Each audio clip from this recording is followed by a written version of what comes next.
तो इस लेक्चर से हम स्टार्ट करने वाले हैं क्लास 11th के स्टूडेंट्स के लिए बायोलॉजी। अगर आप हमसे जुड़े रहते हैं तो क्लास 11th के बायोलॉजी के अंदर जितने भी टॉपिक आएंगे वो तो आपके बहुत अच्छे से क्लियर होंगे ही, साथ में आपको हेल्प मिलेगी नीट एग्ज़ाम के लिए। तो क्लास 11th में बायोलॉजी के अंदर टोटल 22 चैप्टर्स आते हैं, जिसमें पहला चैप्टर है द लिविंग वर्ल्ड। अब हम बायोलॉजी स्टार्ट कर रहे हैं तो चैप्टर से पहले थोड़ा सा आइडिया बायोलॉजी के बारे में ले लेते हैं कि बायोलॉजी एक्चुअल में है क्या, टर्म किसने दिया था, फादर कौन है इसके, और उसके बाद वापस आते हैं चैप्टर पे। तो जो बायोलॉजी टर्म दिया था, ठीक है, पहले बायोलॉजी जो टर्म दिया था वो लैमार्क एंड ट्रेविरेनस, लैमार्क और ट्रेविरेनस ने ये वर्ड दिया था, ये टर्म दिया था, शब्द दिया था बायोलॉजी। अब ये जो बायोलॉजी है, वर्ड है, ये दो ग्रीक वर्ड से मिलके बना है। पहला है बायोस और दूसरा है लोगोस। तो बायोस का मतलब होता है लाइफ, ठीक है, या बोल सकते हैं लिविंग, और लोगोस का मतलब होता है स्टडी। तो हम बोल सकते हैं कि बायोलॉजी क्या है, स्टडी ऑफ लाइफ या स्टडी ऑफ लिविंग ऑर्गेनिजम्स, ठीक है, इसको बोलते हैं हम बायोलॉजी। जो बायोलॉजी टर्म दिया था वो जो लैमार्क और ट्रेविरेनस ने दिया था। अब बात ये आती है कि फादर ऑफ बायोलॉजी किसको कहा जाता है। फादर ऑफ बायोलॉजी, तो बायोलॉजी के फादर कहा जाता है एरिस्टोटल को, जिसको हिंदी में अरस्तु बोलते हैं, ठीक है। अब बायोलॉजी के अंदर वैसे तो बायोलॉजी की बहुत सारी ब्रांचेस हैं, लेकिन हम बात कर रहे हैं मेन दो ब्रांचेस की, जिसके अंदर जैसे बोलते हैं कि प्लांट की स्टडी की जाती है, एक वो ब्रांच जिसके अंदर प्लांट की स्टडी की जाती है और क्या बोलते हैं उसको, बॉटनी बोलते हैं, बॉटनी। दूसरी वो ब्रांच जिसमें एनिमल्स की स्टडी की जाती है, ठीक है, पहले में प्लांट्स की और दूसरे में एनिमल्स की स्टडी की जाती है, और इस ब्रांच को क्या बोलते हैं, जूलॉजी। तो जैसे फादर ऑफ बायोलॉजी कहा जाता है एरिस्टोटल को, ऐसे ही फादर ऑफ जूलॉजी भी एरिस्टोटल को ही कहा जाता है। अब क्या फादर ऑफ बॉटनी भी एरिस्टोटल है? नहीं, फादर ऑफ बॉटनी कहा जाता है, एरिस्टोटल के स्टूडेंट थे, नाम था थियोफ्रेस्टस। थियोफ्रेस्टस जो कि एरिस्टोटल के स्टूडेंट थे, इनको कहा जाता है फादर ऑफ बॉटनी, ठीक है। तो ये थी बात नॉर्मल एक जनरल इंफॉर्मेशन की, आइडिया की बायोलॉजी के बारे में। अब बात करते हैं, वापस आते हैं अपने चैप्टर पे। पहला चैप्टर है बायोलॉजी का, क्लास 11 के, नाम है द लिविंग वर्ल्ड। तो इस पहले चैप्टर में जो स्टार्टिंग में हम देखते हैं, नाम ही है द लिविंग वर्ल्ड, और पहला ही टॉपिक आता है यहाँ पर, व्हाट इज लिविंग। लिविंग क्या है? देखिए, इस अर्थ के ऊपर दो टाइप के ऑर्गेनिज्म पाए जाते हैं, एक लिविंग, एक नॉन लिविंग, ठीक है। और कहीं ना कहीं आप लोग देख के आइडिया लगा लेते हैं कि ये कोई चीज़ लिविंग है कि नॉन लिविंग है। जैसे आप ईंट पत्थर वगैरह देखते हैं तो आपको पता लगता है कि दिमाग में आइडिया आता है ये तो नॉन लिविंग है। किसी जानवर को देखते हो तो आपको पता लगता है कि आप दिमाग में आइडिया आता है कि ये लिविंग ऑर्गेनिज्म है, ठीक है। लेकिन अगर आपसे कहा जाए कि वो कौन से क्राइटेरिया हैं या कौन से कैरेक्टर्स हैं जिनके बेसिस पे आप ये बता रहे हो कि ये लिविंग है, मान लीजिए आपको किसी को जिसको कुछ नहीं पता है, ऐसे पर्सन को आप बताना चाह रहे हो कि ये लिविंग है, तो आप उसको किस बेसिस पे, किस क्राइटेरिया पे आप कहोगे कि समथिंग इज अलाइव और नॉट, ठीक है। तो इसके लिए क्या है कि आपको ये बताना है कि एक्चुअल में लाइफ है क्या। तो देखिए, लिविंग जो होता है, यानी कि जो लाइफ है, लिविंग ऑर्गेनिज्म है, उनके कुछ कैरेक्टर्स होते हैं। वैसे तो बहुत सारे कैरेक्टर्स हैं, लेकिन हम यहाँ पर बात करने वाले हैं जो मेन कैरेक्टर है, हम बात करेंगे टोटल 5 कैरेक्टर्स की, ठीक है। तो ये कौन कौन से कैरेक्टर्स हैं जो एक्सप्लेन करते हैं, या फिर बोल सकते हैं कि लिविंग ऑर्गेनिजम्स के जो कैरेक्टर्स हैं उनकी बात कर रहे हैं। तो कौन कौन से हैं? हम बात कर रहे हैं मेन 5 की। तो पहला आता है इसमें ग्रोथ, दूसरा आता है रिप्रोडक्शन, तीसरा आता है मेटाबॉलिज्म, चौथा आता है सेलुलर ऑर्गेनाइजेशन, पांचवा आता है कॉन्शियसनेस। ठीक है, तो ये टोटल 5 कैरेक्टर्स की हम बात करने वाले हैं और यहाँ से आपके नीट के एग्ज़ाम में क्वेश्चंस आ सकता है। तो कैसे आ सकता है, कौन सा है, वो भी देखेंगे।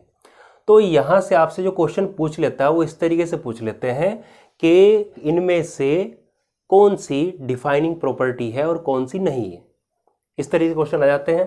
तो आपको ध्यान रखना है कि जो ऊपर की 2 लिख रहे हैं यानी कि ग्रोथ और रिप्रोडक्शन, ये डिफाइनिंग प्रॉपर्टी नहीं है, नॉट द डिफाइनिंग प्रॉपर्टी। किसके लिए डिफाइनिंग प्रॉपर्टी? लिविंग के लिए, लिविंग ऑर्गेनिज्म के लिए डिफाइनिंग प्रॉपर्टी नहीं है। नीचे के 3 की बात करते हैं, मेटाबॉलिज्म, सेलुलर ऑर्गेनाइजेशन और कॉन्शियसनेस, ये डिफाइनिंग प्रॉपर्टी हैं। लिविंग ऑर्गेनिज्म के लिए ये डिफाइनिंग प्रॉपर्टीज हैं।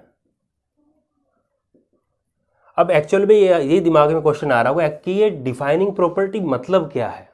तो देखिए, डिफाइनिंग प्रॉपर्टी उसी को कहेंगे जिसका कोई एक्सेप्शन ना हो।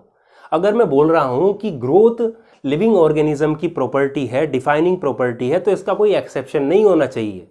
एक्सेप्शन का मतलब क्या है कि देखिए, पहली बात आप यहां पे ध्यान रखिएगा कि पहली बात एक्सेप्शन ना हो।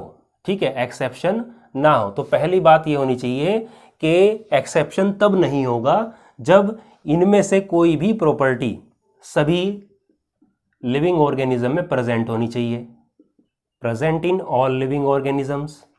दूसरी बात, ये अब्सेंट होनी चाहिए नॉन लिविंग में, नॉन लिविंग में अब्सेंट होनी चाहिए, क्योंकि हम यहाँ पर जो एक्सप्लेन कर रहे हैं इनको, वो एक्चुअल में लिविंग और नॉन लिविंग को साथ में लेके चल रहे हैं, तब कर रहे हैं। यानी कि ऐसी प्रॉपर्टी, अगर हम बात कर रहे हैं कि ये जो प्रॉपर्टीज़ हैं, ये लिखिए, ये लिविंग को डिफाइन करती हैं, तो पहली बात डिफाइनिंग करेक्टर वही होगा इन 5 में से कि जो एक तो present in all living organism, सभी लिविंग ऑर्गेनिज्म में होना चाहिए।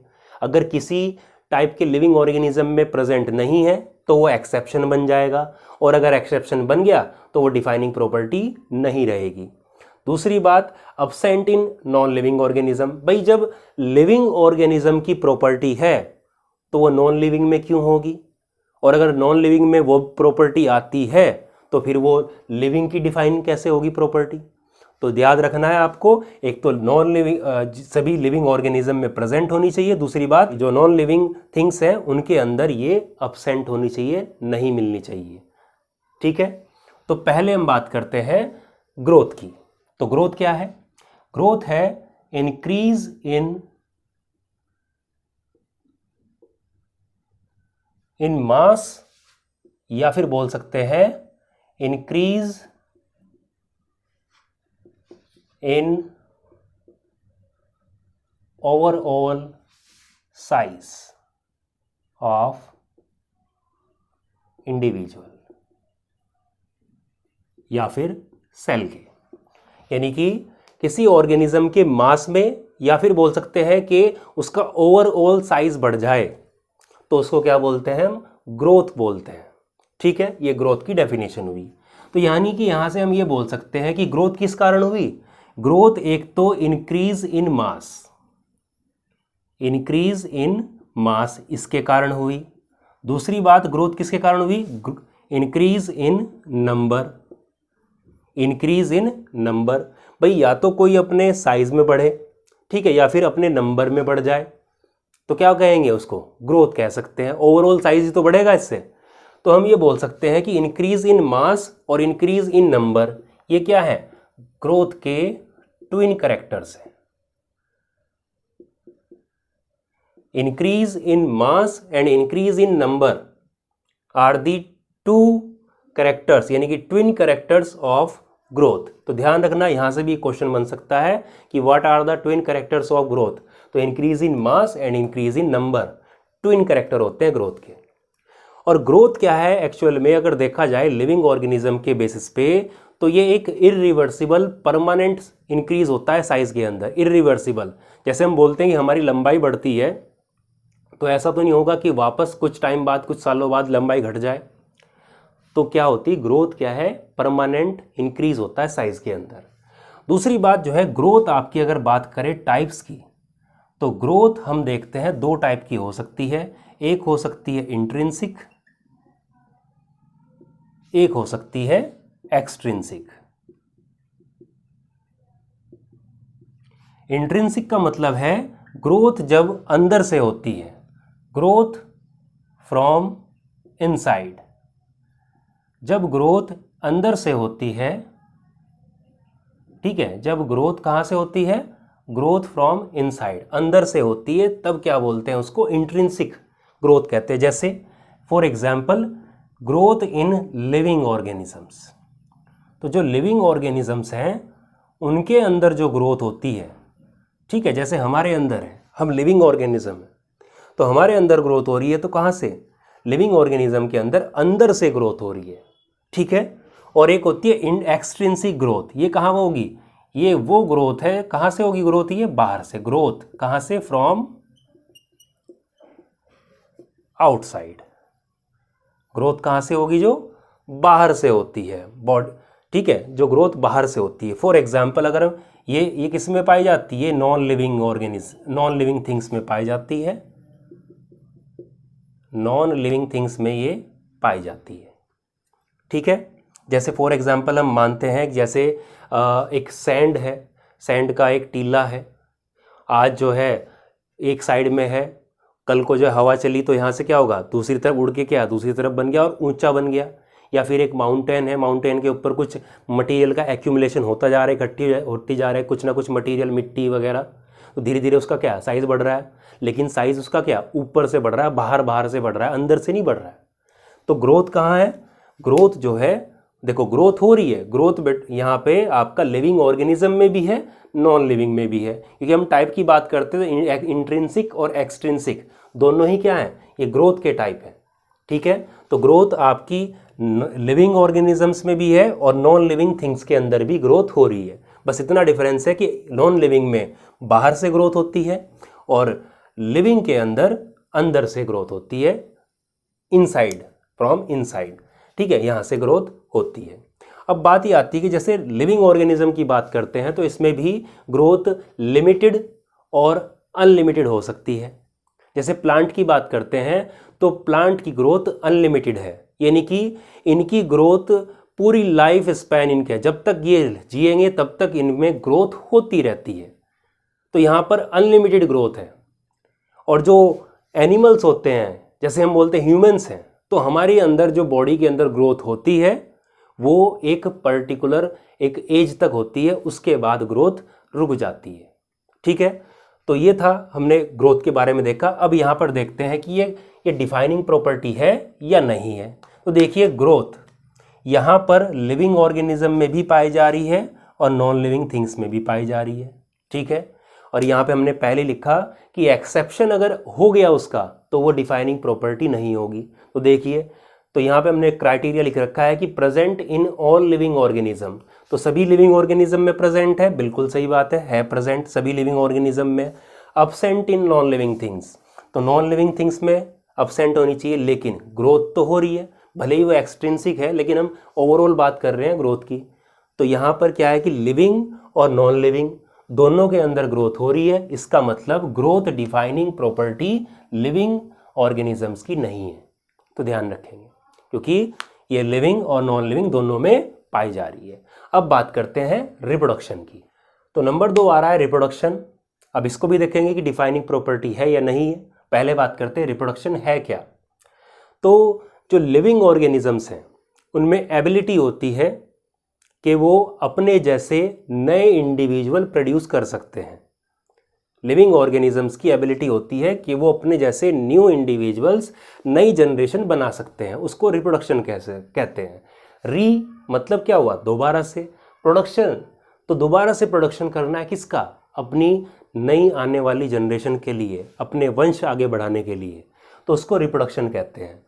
अब ये बात करते हैं, देखिए जो हम बात कर रहे हैं इसकी रिप्रोडक्शन की, तो देखिए हमारे जैसे लिविंग ऑर्गेनिज्म की बात करते हैं तो सेल के बेसिस पे हम क्या करते हैं, लिविंग ऑर्गेनिज्म को मल्टी सेलुलर और यूनिसेलुलर में डिवाइड कर सकते हैं, ठीक है।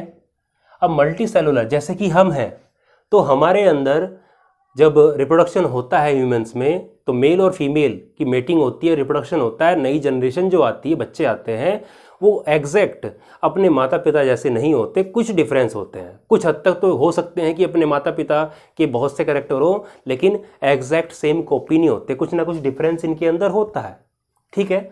लेकिन यूनिसेलुलर की बात करते हैं तो यूनिसेलुलर एकदम से, मान लीजिए जैसे अमीबा है, यूनिसेलुलर में जैसे मान लीजिए अमीबा है, बैक्टीरिया है, ठीक है, ये क्या है, ये यूनिसेलुलर है, और भी बहुत है।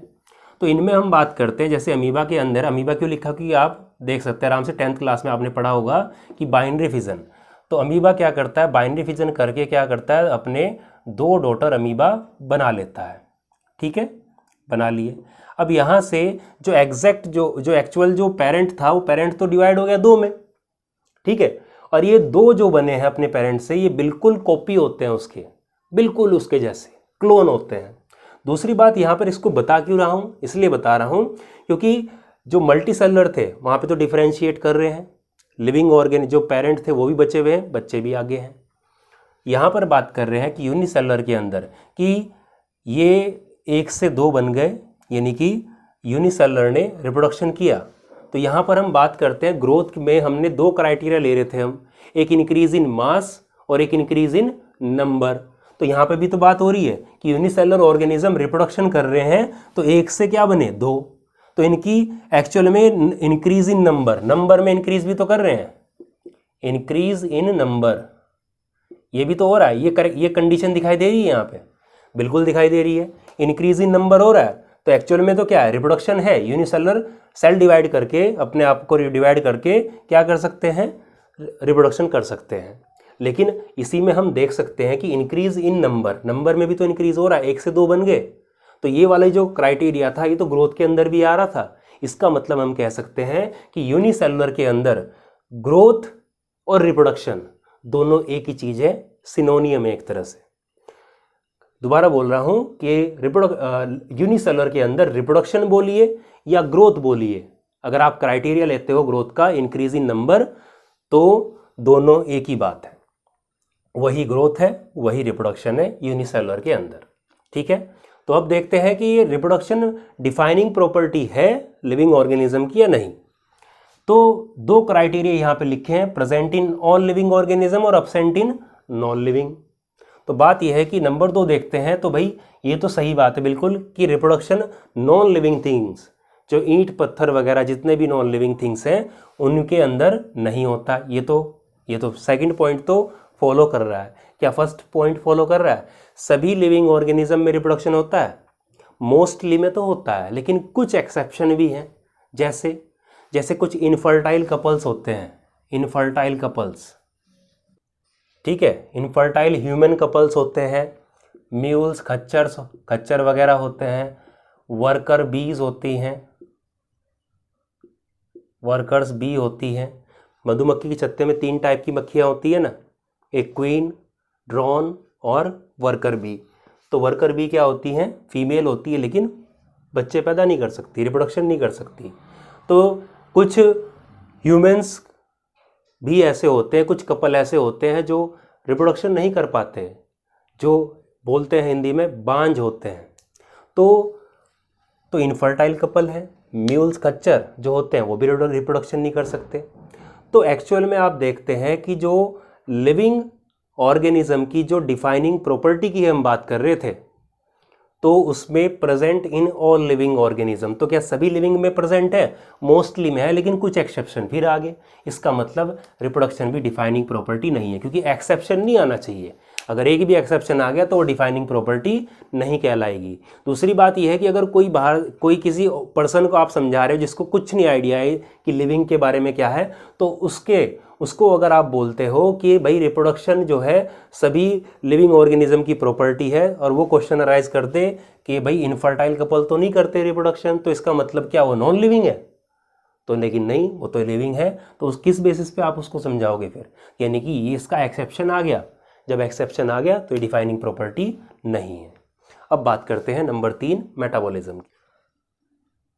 तो मेटाबॉलिज्म क्या है? तो लिविंग ऑर्गेनिज्म के अंदर, लिविंग बॉडी के अंदर जितनी भी केमिकल रिएक्शंस होती हैं, ठीक है, जितनी भी ऑल दी बायोकेमिकल जितनी भी बायोकेमिकल रिएक्शंस होती है उन सभी को कलेक्टिवली हम क्या बोलते हैं, मेटाबॉलिक रिएक्शंस बोलते हैं, यानी कि मेटाबॉलिज्म कह सकते हैं। अब जैसे हम बोलते हैं कि प्लांट के अंदर फोटोसिंथेसिस हो रही है, एनाबॉलिज्म का एग्जाम्पल है, रेस्पिरेशन हो रहा है हमारे अंदर, कैटाबॉलिज्म का एग्जाम्पल है। तो जितने भी लिविंग हो, प्लांट हो एनिमल हो, उनमें मेटाबॉलिज्म चलता ही रहता है, ठीक है। और किसी भी नॉन लिविंग थिंग्स के अंदर मेटाबॉलिज्म नहीं पाया जा सकता, बिल्कुल नहीं पाया जा सकता, ठीक है। इसलिए हम क्या बोल सकते हैं कि देखिए, present in all living things, all living organisms, तो सभी लिविंग ऑर्गेनिज्म में मेटाबॉलिक रिएक्शंस पाई जाती है, 100% पाई जाती है और पाई जाएंगी। ऐसा कोई ऑर्गेनिज्म नहीं होगा जिसमें मेटाबॉलिज्म ना हो। तो इसलिए बोलते हैं, ये वाला फर्स्ट पॉइंट तो क्लियर करता है। Second, absent in all living things, तो सभी लिविंग और नॉन लिविंग थिंग्स में ये अब्सेंट होता है, नहीं पाया जाता। इसका मतलब ये तो डिफाइनिंग प्रॉपर्टी है मेटाबॉलिज्म, किसकी, लिविंग थिंग्स की। अब एक क्वेश्चन ये आ जाता है दिमाग में कि अगर हाँ, आपने नाम सुना होगा test tube baby, test tube baby, ठीक है, जिसके लिए आजकल वर्ड यूज हो रहा है IVF, इन विट्रो फर्टिलाइजेशन। देखिए यहाँ पर आपको आगे मिलेगा वर्ड, इन विट्रो होता है, एक होता है इन वीवो, ठीक है। तो इन विट्रो होता है लैब के अंदर, यानी कि बॉडी से बाहर, ठीक है, और इन विट्रो होता है बॉडी के अंदर, लिविंग बॉडी के अंदर। और ये बॉडी से बाहर होगा तो लैब के अंदर बोल देते हैं जैसे। तो इन विट्रो फर्टिलाइजेशन, विट्रो मतलब बॉडी से बाहर निकाल के। अब जैसे इसमें हम देखते हैं कि मेल और फीमेल गैमीट को टेस्ट ट्यूब के अंदर फर्टिलाइज किया जाता है और फिर वापस उसको इम्प्लांट कर दिया जाता है फीमेल के अंदर, ठीक है, IVF टेक्निक कहलाती है। अब जो टेस्ट ट्यूब के अंदर मेल और फीमेल जो गैमीट के अंदर का जो फर्टिलाइजेशन हो रहा है, क्या वो लिविंग है, क्या ये कंडीशन लिविंग है? तो कंडीशन तो लिविंग नहीं है, लेकिन जो ये रिएक्शन हो रही है ये लिविंग रिएक्शन जरूर है। क्यों? क्योंकि ये बिल्कुल एग्जैक्ट सेम है मेटाबॉलिक रिएक्शन के, सेम लिविंग रिएक्शन के जैसी बिल्कुल है, बस इन्वायरमेंट उसको बाहर से दिया जा रहा है। तो ये लिविंग नहीं है, लेकिन कंडीशन जो रिएक्शन है वो लिविंग है, वो मेटाबॉलिक है, ये ध्यान रखिएगा। अगली बात आ रहा है, अगला पॉइंट आ रहा है cellular organisation. Next point, cellular organisation. तो जैसे आपने 9th क्लास में ही पढ़ा था कि सेल के बारे में आपने पढ़ा था 9th क्लास में कि cell is the basic unit of life, या बोल पढ़ा था कि फंडामेंटल यूनिट ऑफ लाइफ। तो जितने भी लिविंग ऑर्गेनिज्म हैं किसके बने हैं? सेल के बने हैं। जितने भी लिविंग ऑर्गेनिज्म होते हैं वो सभी किसके बने हैं? सेल के बने हैं। चाहे वो यूनिसेलुलर हों या फिर वो मल्टी सेलुलर हों। चाहे तो वो एक सेल के बने हों, यूनिसेलुलर मतलब एक सेल के बने हों, चाहे वो बहुत सारी सेल से मिलके बने हों। तो चाहे वो यूनिसेलुलर हों या मल्टी सेलुलर हों, दोनों जितने भी लिविंग ऑर्गेनिज्म होंगे सभी सेल के बने होंगे, और नॉन लिविंग में सेल नहीं पाई जाती। तो present in non living organism, बिल्कुल सही बात है। Absent in non living things, बिल्कुल सही बात है, उसमें नहीं होता है। तो उसका मतलब क्या हुआ? सेलुलर ऑर्गेनाइजेशन जो है वो डिफाइनिंग कैरेक्टर या डिफाइनिंग प्रॉपर्टी लिविंग ऑर्गेनिजम्स की है। तो यहाँ तक देखा, ग्रोथ रिप्रोडक्शन नहीं है, मेटाबॉलिज्म और सेलुलर ऑर्गेनाइजेशन है। अब बात करते हैं, लास्ट आता है हमारा कॉन्शियसनेस की। तो लास्ट जो पॉइंट है कॉन्शियसनेस। पहली बात है कॉन्शियसनेस है क्या? तो ये लिविंग ऑर्गेनिज्म की एबिलिटी है। It is the ability of living organism to sense the environmental stimuli and respond according to these environmental stimuli। Means consciousness वो प्रोसेस होती है जिसमें एक लिविंग ऑर्गेनिज्म अपने आसपास के जो स्टिमुलाई एक वर्ड है, आपने 10th क्लास में पढ़ा होगा। स्टिमुलाई क्या है? इन्वायरमेंट में कोई भी चेंज आता है, जब कुछ ठंडा लग जाए, गर्म लग जाए, या कोई टच करे, या फिर मैं बोल रहा हूँ इस तरीके से आप सुन रहे हैं तो आप रिस्पॉन्स दिखा रहे हैं, तो ये सब स्टिमुलाई है जिसको बॉडी क्या कर सकती है? फील कर सकती है, रिस्पॉन्स दिखाती है, उसके लिए प्रतिक्रिया करती है, वो स्टिमुलाई होती है। तो लिविंग ऑर्गेनिज्म जो होते हैं, जितने भी इन्वायरमेंटल स्टिमुलाई, ठंडा गर्म, किसी ने कुछ कहा, टेस्ट, या किसी ने टच किया, तो इसके प्रति क्या करती है? रिएक्शन दिखाती है, रिस्पॉन्स करती है। इसी प्रोसेस को हम कॉन्शियसनेस कहते हैं। तो जितने भी लिविंग ऑर्गेनिज्म होते हैं अपने इन्वायरमेंट के स्टिमुलस, इन्वायरमेंटल जो स्टिमुलस होते हैं, आसपास से जो भी स्टिमुलाई आते हैं उनके प्रति रिएक्शन करते हैं, एक रिस्पॉन्स दिखाते हैं। फिर चाहे वो प्रोकैरियोटिक हो या यूकैरियोटिक हो, यानी कि जिनमें जैसे बैक्टीरिया वगैरह हो या हम ह्यूमंस हों, प्लांट हों, ठीक है, जितने भी होंगे ये सब क्या करते हैं, इन्वायरमेंट जो स्टिमुलाई पाए जाते हैं उनके लिए क्या करते हैं, रिएक्शन दिखाते हैं, रिस्पॉन्स करते हैं।